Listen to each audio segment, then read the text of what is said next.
सबको जय मसीह की, प्रेज द लॉर्ड। मैं एक टॉपिक लेके आई हूँ कि मुसीबत के समय में कौन अपना। तो मैं आपसे पूछती हूँ कि मुसीबत के समय में कौन अपना है। मैं कहती हूँ कि मुसीबत के समय में सिर्फ परमेश्वर अपना है और कोई नहीं। क्योंकि जब मुसीबत आती है तो हर एक अच्छे अच्छे इंसान छोड़ के चले जाते हैं, छोड़ देते हैं, बिल्कुल साथ नहीं देते हैं। यहाँ तक कि फ़ोन नहीं उठाना, बात नहीं करना, क्या ऐसा ना हो पैसा मांग ले या कुछ ऐसा वैसा। उम, तो मेरे हिसाब से उस समय कोई साथ नहीं देता। उस समय सिर्फ एक परमेश्वर साथ देता है, जो कि हम लोग उन परमेश्वर को कभी याद नहीं करते। जब तक हम लोग ठीक ठाक रहते हैं, बिल्कुल फिट फाट रहते हैं, कभी परमेश्वर को याद नहीं करते। लेकिन जैसे ही मुसीबत आती है तो मुसीबत के समय में हमें क्या याद आता है? परमेश्वर। वो परमेश्वर जिसने हमें बनाया, जिसने हमें रचा। क्या हम उनके लिए पूरे 24 घंटे में कुछ समय नहीं निकाल सकते परमेश्वर से प्रार्थना करने के लिए या परमेश्वर से और भी बातें करने के लिए? हमारे पास रील बनाने के लिए, वीडियो बनाने के लिए और भी बहुत सारी फ़ोटो क्लिप खींचने के लिए, इन सब के लिए हमारे पास टाइम रहता है। बट हमारे पास परमेश्वर के लिए टाइम नहीं रहता। परमेश्वर के लिए टाइम कब होता है? परमेश्वर के लिए टाइम उस टाइम आपको परमेश्वर याद आते हैं जिस टाइम आपके पास मुसीबत आएगी, परेशानी आएगी, दिक्कत आएगी या कहीं पेन हो रहा होगा, ज़्यादा पावरफुल पेन हो रहा होगा, तब आपको परमेश्वर याद आएगा, वरना परमेश्वर आपको याद नहीं आएगा। तो हे मेरे प्रियो, जितने भी हो, मैं आपसे यही कहूँगी, परमेश्वर अपना है।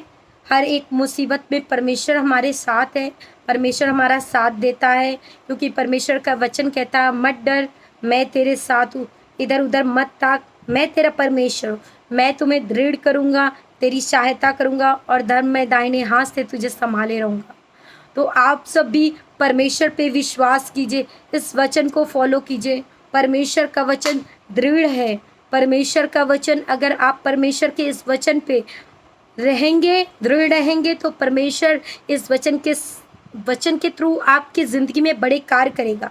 और आप बिल्कुल मत डरिएगा, क्योंकि परमेश्वर सर्वदा हमारे साथ रहता है। वो, उसकी आंखें कभी बंद नहीं होती, वो अपनी आंखों को सर्वदा चालू रखता है। जैसे एक कैमरा होता है, कैमरा के द्वारा हम हर एक चीज़ देखते हैं ना, उसी तरह से परमेश्वर हम लोगों को देखता रहता है। हर टाइम परमेश्वर हम लोगों को देखता रहता है। उसका कैमरा सर्वदा चालू रहता है। उसका कैमरा कभी भी एक सेकंड के लिए बंद नहीं होता। और कैमरा खराब हो सकते हैं, सब चीज़ हो सकता है, लेकिन परमेश्वर का कैमरा कभी खराब नहीं हो सकता है। वो अपनी आंखों से सर्वदा तुम्हें देखता रहता है। हम सोचते हैं कि हम कमरा बंद करके हमने कुछ भी किया, किसी ने नहीं देखा। किसी की बुराई की है, किसने सुना है? किसी ने नहीं सुना। हम किसी की चुगली कर रहे, किसी ने नहीं सुना। लेकिन वो परमेश्वर जो सनातन परमेश्वर, वो हर एक चीज़, तुम्हारी एक एक चीज़ों को वो सुनता है, बड़े गौर से सुनता है और उसका प्रतिफल भी देता है। क्योंकि वचन कहता है, जो कुछ तुम बोगे वही काटोगे। तो मेरे प्रियो, आप सबसे यही मेरी प्रे है कि आप सब लोग प्रार्थना कीजिए, परमेश्वर से प्रे कीजिए, परमेश्वर मुझे बुद्धि दे, समझ दे, क्योंकि तू मेरा परमेश्वर, तू मेरा सृजनहार है, तू मुझे हर समय देखता है। उसके हिसाब से आप प्लीज़ बिल्कुल गलत मत सोचना और गलत मत करना कभी। हमेशा परमेश्वर को स्मरण रखना अपने ज़िंदगी में, क्योंकि परमेश्वर सबसे पहला स्थान परमेश्वर है। मैं नहीं जानती थी परमेश्वर को, परमेश्वर ने मुझे रियलाइज़ कराया कि मैं परमेश्वर हूँ। मैं परमेश्वर को जान पाई, इसलिए मैं परमेश्वर के लिए तहे दिल से धन्यवाद करती हूँ। हमारे सामर्थी पिता परमेश्वर प्रभु यीशु मसीह को धन्यवाद करती हूँ। और अपने आत्मिक माता पिता अपोस्टल अंकुर सुपनीरोला एंड सोनिया सुपनीरोला जी को भी तहे दिल से धन्यवाद करती हूँ।